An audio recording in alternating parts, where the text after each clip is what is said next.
Coming up on Living Well, smart health for men and women. While we're all created equal, there are some major differences in disease prevention, nutrition, and lifestyle. Are you eating the right foods, receiving the proper checkups with your physician, or leading a healthy lifestyle? Today we'll sit down with two leading physicians in the Bay Area to explore these issues and more right now on Living Well.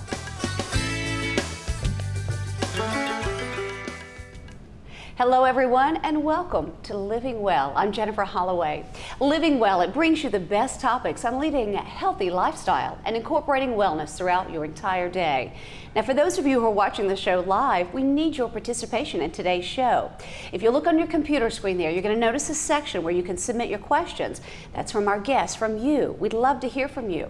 You can also chat with each other about the topics while we're talking about them here on the set. So please get involved with the show, please participate, and let us know what you're thinking. Please send us your questions for the doctors today. So what is our first topic for today? Gender smart health. Now joining me are two leading physicians right here from the Tampa Bay area. Dr. Alan Kuhn is a family medicine physician from Morton Plant Meets Primary Care. Dr. Kuhn lives a very active lifestyle, to say the least. He's a 9-time Ironman triathlon finisher and a 4-time Boston Marathon finisher. Thank you for joining us. Also here today, the beautiful Dr. Dana Lefkowitz. She's a board-certified family medicine physician with St. Anthony's Primary Care. She is a member of the American Academy of Family Physicians and the American Medical Association. And today they're going to discuss some specific topics that men and women need to know about heart disease and living a very healthy lifestyle. So we're going to give our viewers some good advice and tips and recipes and other stuff. Like later on in the broadcast, we'll have our personal trainer. You're going to meet Chip. His name is Chip Wright, and we're going to get some training tips from him for gender-specific training tips, and also some gender-specific recipes from Chef Tatiana. So stay tuned for those as well. Going to be a great show. Are you guys ready? Ready. I think we're ready. I think our guests who are watching at home are sending in their questions right now. We hope they are well, so we'll get them started.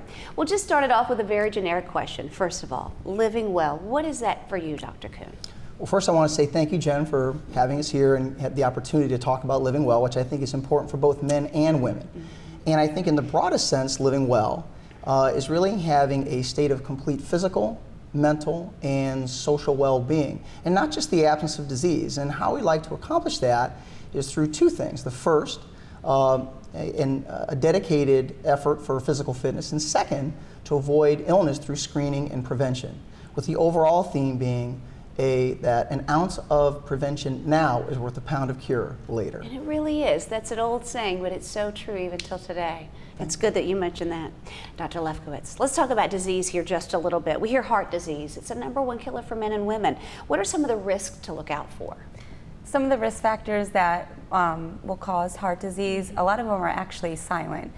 Having high blood pressure, hypertension that we call, also high cholesterol, smoking, and there's a few that you can't control, being your family history and then age and gender. Okay, all right. Now what about the symptoms, Dr. Kuhn, for this heart disease? What kind of symptoms are they looking at? Certainly, and I think there's a lot of stuff in the news that talking about the differences between men and women, but the classic heart attack is still the same for both. And that would include a feeling of chest pressure, radiating to the jaw and left arm, sometimes sweating, nausea, a funny heartbeat, maybe dizziness. And because heart attacks are the #1 cause of death in both men and women, it's important if someone has those symptoms to call 911 or call their personal physician. And it's really not too, it's not a bad thing to ask someone, to call your doctor and just ask some questions, right? I mean, some people I'm sure feel that, oh, my doctor's so busy and they don't have time for me, but it's better safe than sorry. I think our #1 priority is always to make sure you don't have something bad, and this would be that #1 thing. Okay, all right. Switching topics a little bit, breast cancer. Dr. Lefkowitz, let's talk about breast cancer. It's at the top of the list for women specifically. What are some of the risks there? Well, yes, breast cancer is the most common type of cancer for women and the second leading cause of cancer deaths for women. Some of the risk factors, is that what you What are some of the risks? Some of the risks would be age. 1 in 8 Americans get breast cancer, and it increases with age, the risk. Some of the other risks are hormone replacement therapy, getting previous radiation to the area, and then also being overweight. Got to ask questions to your doctors because those are all big topics and you want to talk one-on-one with your doctor about all that. So when it comes to breast cancer, the risk, Dr. Kuhn, describe some of the breast cancer symptoms and how can women be proactive in prevention? Certainly. I think the most common symptom of breast cancer, of course, is the lump that can be found in both the breast or under the arm, and is the reason why we recommend women do monthly self-breast exams. There's a lot of data out there that shows how good women are at finding these lumps. Other symptoms would include changes in the skin overlying and possibly a discharge from the breast, either bloody or otherwise. Some of the preventative tips for breast cancer are some things that are common to all cancers and include, number one, eating a healthy diet. Dr. Lefkowitz mentioned the role that obesity plays in breast cancer, so trying to eat a diet low in calories and saturated fat to get closer to an ideal body weight will not only reduce your risk for breast cancer, but it'll also reduce your risk for other cancers as well. Number two, exercise, 30 to 60 minutes more days than not, getting adequate sleep, and avoiding tobacco-related products. Okay. All right. Dr. Lefkowitz, we touched a little bit about this already, but what age should someone get screened for diseases like breast cancer or prostate cancer? So for breast cancer, the recommendations are to start annual mammograms at age 40, and then for high-risk patients to do self-breast exams at home as well. And then for the prostate cancer screening, it's recommended to start at age 50 with both a prostate exam and a blood level test called PSA, prostate specific antigen, and then to let your doctor know if you have family history of it to start screening earlier, and then different races will start screening earlier as well. You just have to get up and make an appointment and go to your doctor and talk to them and get screened. Now, for folks who maybe don't want to make that big move yet to go to the doctor's office, if you're at home right now, you mentioned earlier a website that folks can do from the comfort of their office right now as they're watching at their home that helps them with their heart risk assessment. What is that? Through the BayCare Health System, there's a website to assess your risk for cardiovascular disease. And the website is a free online tool, and the website is www.knowyourheart.org. And by punching a few buttons and entering some information about yourself, it will let you know if you're at low or high risk of heart disease. Knowyourheart.org. Now, have you taken the test? I have. I did it last night. And you're okay? And I'm at low risk. You're low risk. Thank you. Okay, well, good. You keep yourself healthy, and so do you. My goodness, with fitness and training, give us some advice on healthy eating and lifestyle. Okay, I think in America, we talk a lot about what kind of foods to eat: carbohydrates, fats, proteins, specific diets like Atkins, Sugar Busters in the Zone. However, they eat these foods all over the world. I truly believe that in America, it isn't the problem is what we eat, it's how much we eat. So number one is always to try to eat less food. Now there are some differences in the kind of foods that we eat, differences in sugar types and fat types, but overall, I think the best dietary plan is to, number one, eat food, and that means non-processed things. Number two, mainly plants, and lastly, and most importantly, not too much.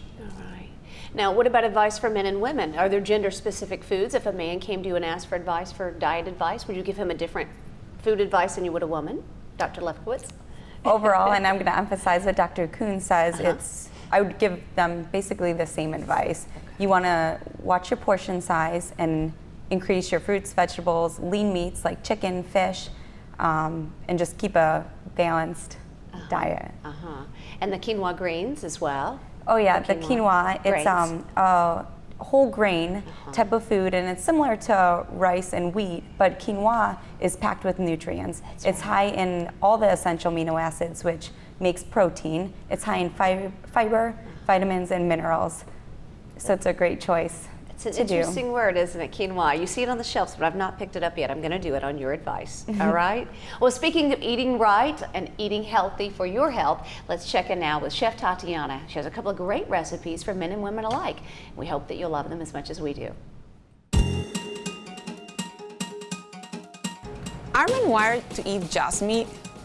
Do women have a desire just for fruits and vegetables? Hi, I'm Chef Tatiana.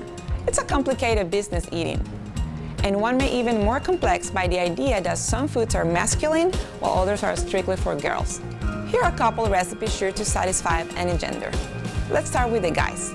JT Veggie Burgers. What we're doing today is we're gonna use a vegetable burger. We're gonna use avocado, low-fat sour cream, fresh tomatoes, alfalfa sprouts, lettuce leaf, and whole wheat bun. On the veggie burgers, you can use your favorite recipe. You can buy it at the store or you can make your own. I'm gonna start by heating up mine or cooking up mine on a medium-high heat. This shouldn't take long, about 1.5 minutes on each side. Our burger is ready, so I'm gonna put it aside. While I'm making the rest of the ingredients, I like to warm up my bread. So the next step will be making an avocado cream. You wanna cut half of the avocado and make some small cuts, carefully because you don't wanna cut yourself. And then with the help of a spoon, scoop it out.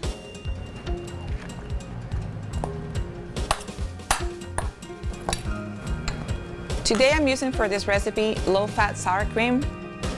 You can use regular sour cream. I'm just trying to cut all the calories that I can. And of course, much, much better than using just mayonnaise.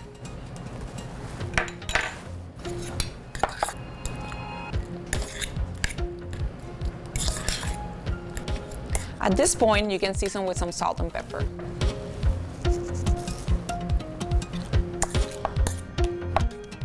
Our avocado cream is ready. So now we check our bread. It should be warm by now. Take a look.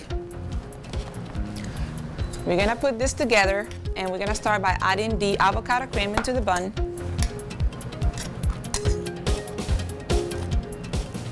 All of the ingredients that I'm using today are very good for you. They help you fight and prevent colorectal cancer and prostate cancer.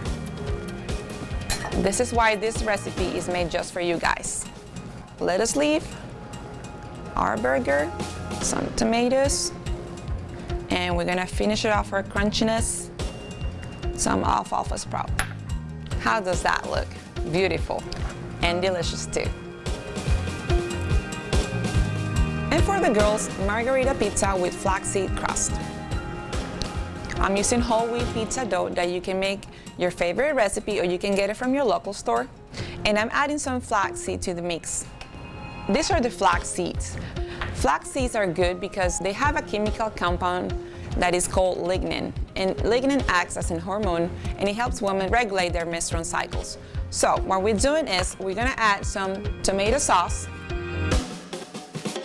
Just remember to use always organic produce and local produce. It's better for your health. If you're gonna buy it, also look for low sodium. Make sure you cover almost all the pizza. Just leave a butter for the crust. And then we're gonna add the fresh mozzarella.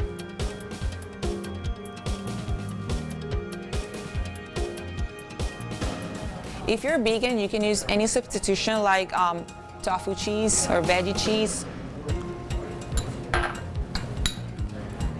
Tomatoes.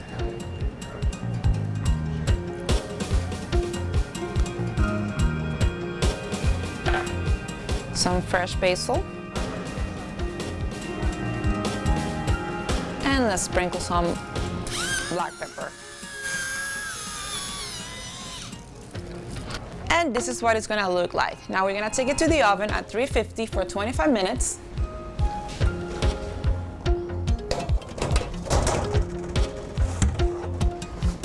And I have one ready for you.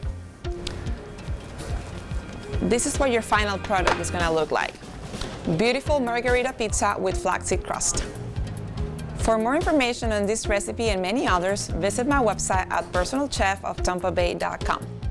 And by the way, guys, it's okay to sample the pizza, and ladies, you're going to love these veggie burgers.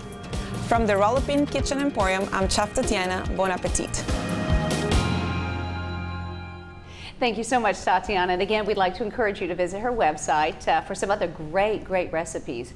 The web address is personalchefoftampabay.com. Also, be sure to check out the Rolling Pin Kitchen Emporium. They really have some very unique and hard to find items for your kitchen, and they offer some fantastic cooking classes as well.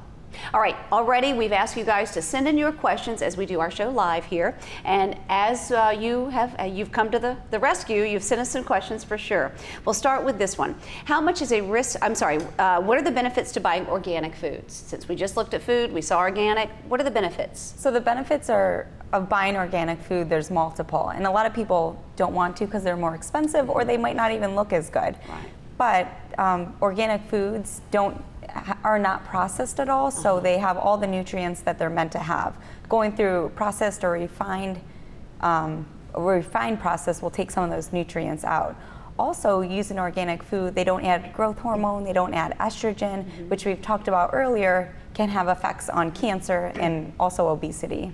All right, good. And thank you to Russell and Safety Harbor for sending us that question. Also, we have a question from Sean in Bradenton. How much of a risk factor is salt for heart disease, Dr. Kuhn? I think it's a significant risk factor, and certainly one of the lifestyle interventions that we talk about with blood pressure, of which there are 3. The first is weight, which we've mentioned several times throughout the show. The second is alcohol intake and raised blood pressure, and salt intake, though it might taste good on our food, and about 1/3 of the population will raise blood pressure levels significantly. Okay, good. All right. Thank you to all of you who are sending in your questions. We really appreciate that. We also want to talk about recommended exercise daily. Dr. Kuhn, what do you suggest for your patients? Well, what I suggest for my patients is that, number one, that exercise is important. And it's true that we lead very busy lives in America with our family, friends, and work, and other commitments, but I truly believe that exercise needs to be a commitment as well. And my slogan for that is to start low and go slow. As little as 5 to 10 minutes every other day, maybe increasing slowly every 2 to 3 weeks. And I think after a long period of time, you'll find that doing that routine will make exercise a lifestyle for you. What we find is that people's social network is usually their place to be physically active, mentally engaged, and if you do those things over a long period of time, I think it'll lead to both a healthy body and a healthy mind. Now, what about osteoporosis for aging adults? Specifically, what's your advice there? Certainly. Osteoporosis is a problem as we get older. What it is a thinning of healthy bone. What causes those bones to be healthy is hormones produced over the course of our life that, unfortunately, as we get older, start to decline. And there's not a whole lot that we can do about that. It's more common in women, about 3 times as common as it is for men. Really? However, the preventative steps are the same for both. And the first is to get enough calcium, vitamin D, and sunlight to provide the proper building blocks to help build healthy bone. The second is to perform weight-bearing exercises to help encourage the body to put those building blocks into places that they're supposed to be. It's so important. So many women just don't want to do that weight-bearing exercise. What about menopause for women? That's a stressor there. What's your advice? Yeah, menopause is a huge stressor for a lot of women. It's a time in their life where their hormones are changing and unbalanced, and that can cause mood swings, hot flashes, depression, weight gain, fatigue, and there's no great, cure or answer for what to do about this. Keeping a normal weight, exercising, and also picking smart foods to put in your body. How we were talking about organic foods. Foods without extra hormone, extra estrogen will help keep that balance. There's also certain medications that you can use to help keep that balance that you'd want to talk to your doctor about. No, that's good. Good advice. I like that. Now, what about Alzheimer's? Now, there's a lot of stuff to remember there. So if you want to help prevent Alzheimer's, so you can remember all the good stuff to do for your body, what are the preventative measures there that you're recommending? So Alzheimer's is a disease you see when you're growing older, and it manifests itself as memory loss. And we don't know the exact cause of it, but we do know that certain amyloid proteins are deposited into the brain. The best way to help prevent that, which there's only several things to do, but to stay physically active, mentally active, socially engaged with family and friends, and then also the same things we talk about preventing heart attacks and strokes can help prevent Alzheimer's as well. All right, sounds good. Aging gracefully, it's not easy to do. All right, thank you for your advice. But speaking of, one thing that you'll notice that we had in all of this, the talk here advice was staying healthy, getting fit, weight-bearing exercises. Doesn't mean you have to live 50 pounds. It doesn't mean, 5 might do sometimes. So let's get some good training advice. What do you say? We've talked about it, now let's see it. Let's turn now to our personal trainer, Chip Wright. Chip has a very quick workout routine that you can do on your own time in your own space. Let's take a look.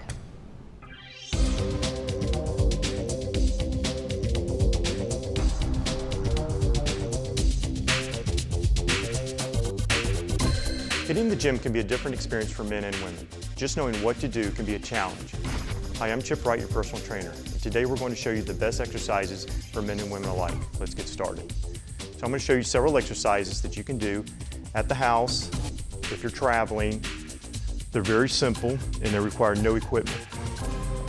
The first exercise is going to be push-ups. We're going to do two types, modified and regular push-ups. The modified version is a version of push-up if you cannot do a regular push-up, okay? So back straight, head up, you're going to go straight down. 8 to 12 reps if you can do that. If you can't, you just do as many as you can. Regular push-up, you're going to bring the knees off the floor. Okay, again, back straight, up and down, 8 to 12 reps. Both of these you want to do 2 to 3 sets. Okay, this is going to work the chest and the triceps. Next exercise are going to be resistance bands. These are great because they're low impact on the muscles and joints, and they give a great workout. So the first exercise is a bicep exercise. So from your elbow to your shoulder, will be still, it won't move. You're going to want to do 8 to 12 reps, again 3 sets. And this is a great bicep workout, okay? Stay with the same band. You can do 2 more exercises with this. The next is tricep exercise. So make sure your foot is evenly in the band, step through, bend your arms. From the elbow to the shoulder should not move. You're just pushing up with the band. You're working your bicep. Shoulders, very similar to tricep. Again, you're going to step through the band. You're going to imagine there's an imaginary bar, and you're just going to push straight up, okay? And just push straight up, 8 to 12 reps, 3 sets, okay? Next, we're going to do a leg exercise. These are called mini squats or ski squats. So when you do a squat, you want to be shoulder length apart. Your knees should not go past your toes. So you're going to do, again, 8 to 12 reps. Knees are behind the toes. This is going to work quads, hamstrings, and glutes. All right, the next exercise is going to involve abdominals. You can use a balance ball. This is actually very safe if you have lower back problems. So you sit on the ball and crawl out. It's total support on your lower back, and just do crunches. You really want to do as many as you can, but if you're starting out, I would again do 8 to 12 reps, 3 sets. If you don't have a balance ball, there are many exercises you can do involving abdominals and core. These are called West Points. You're going to lift your feet up. You're going to support yourself with your hands. You're just going to open and close. As you can see, this is going to get your heart rate going as well. I'm breathing pretty hard. Now the last exercise is going to get your heart rate going as well. They're jumping jacks. It's an old exercise. The military uses these. 20 to 25 reps. Full body workout. It's an open and close exercise. 20 to 25 reps, 2 to 3 sets. So that's it. Quick, simple, and sure to get you on the right track to leading and living a healthy lifestyle. For more information on this exercise and many others, visit KalelFitness.com. For Living Well, I'm Chip Wright. Thank you, Chip, for that great workout. For more information on working with a personal trainer, be sure and check out Chip's website. That's KalelFitness.com. Now, thank you for those of you who are sending us questions. We are getting several of them coming in here. I'll start with this one. Susan in St. Petersburg, thank you for your question. Doctors, are strokes and heart attacks caused by similar cardiovascular conditions? Jen, in fact, yes, they are. Okay. Looking at the slide that we showed earlier, you could see how a clot can form in a blood vessel. The big difference here is where it forms. In the heart, it'll form in the blood vessel, the coronary artery that feeds the heart. For a stroke, it happens in the blood vessels in the brain. In each case, what's distant from that blockage is going to cause loss of tissue. In a heart attack, what we described earlier, the substernal chest pressure. And for a stroke, you'll get a change in some musculature, maybe in your face, lack of motion in your arm, the inability to speak, both of which represent medical emergencies, and the patient should call 911 if that happens. It's very scary. All right, another question, Michelle in Clearwater. I heard women should eat tofu when going through menopause. Is there any truth to this? I think that's a big debate in the literature right now, but tofu does contain soy, and soy is estrogen-like. And if the thoughts are, if you're eating a lot of soy or tofu or estrogen-like foods, it can actually block the regular estrogen, the stronger estrogen, from the receptors, making the hormone balance less of a between the estrogen and the progesterone. So I think eating more soy will help keep that balance. Okay, good advice. Thank you for that question. Now we move on to Linda from Gulfport. She writes in to say, what is the difference between hypoglycemia and hyperglycemia? I must admit, I did not realize there was a difference. In fact, they're polar opposites. Hypoglycemia, a fairly rare condition, is where the blood sugar goes too low. Somebody might feel dizzy, a little lightheaded, nervous if that happens. Commonly, if they're on medicines for diabetes, it can cause that, but alone, it doesn't happen that often. Treatment is usually eating food or drinking some orange juice, something that contains sugar. Hyperglycemia, on the other hand, is consistent with diabetes and is a major problem in the United States. And as people have gained weight, we've seen diabetes go through the roof.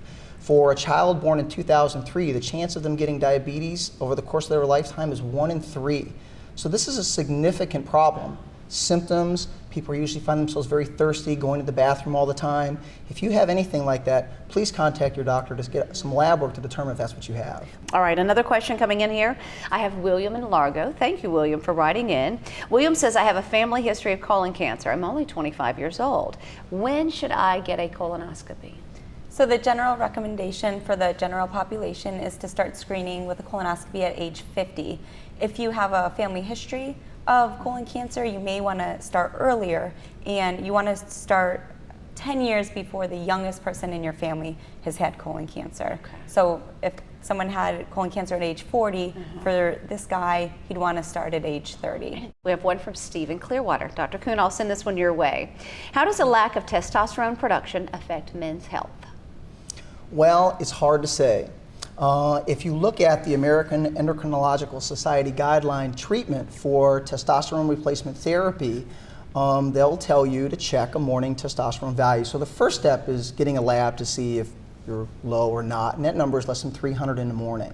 From that point, it becomes very difficult to know what to do. The guidelines suggest that there's no clear evidence that it's going to improve things, but with my patients, what I like to do is put them on for a couple months, see if they feel better, and then use the clinical response to guide our future therapy. All right, good advice. Well, you have some lucky patients if they do go to you guys, because you've really been very helpful for us and given us a good education and layman's terms, if you will, to teach us all to have better health. So doctors, thank you so much for joining us. We're out of time for today, and we want to thank them for sharing some specific things that both men and women should look out for. In some cases it was the same, in some cases it was a little bit different. But the bottom line is it all starts very simple. It's just simple, subtle changes and commitments. I think our doctors will agree with that. Now you can watch an on-demand version of this show and the fitness and the cooking segments as well. That's on the St. Petersburg College Wellness website. So while you're there, you can also check out some other great resources to aid you in leading a very healthy and happy lifestyle. So again, thank you doctors for joining us. Thank you to our viewers for joining us. I'm Jennifer Holloway for Living Well. We want to thank you. Remember, living well is simply a choice.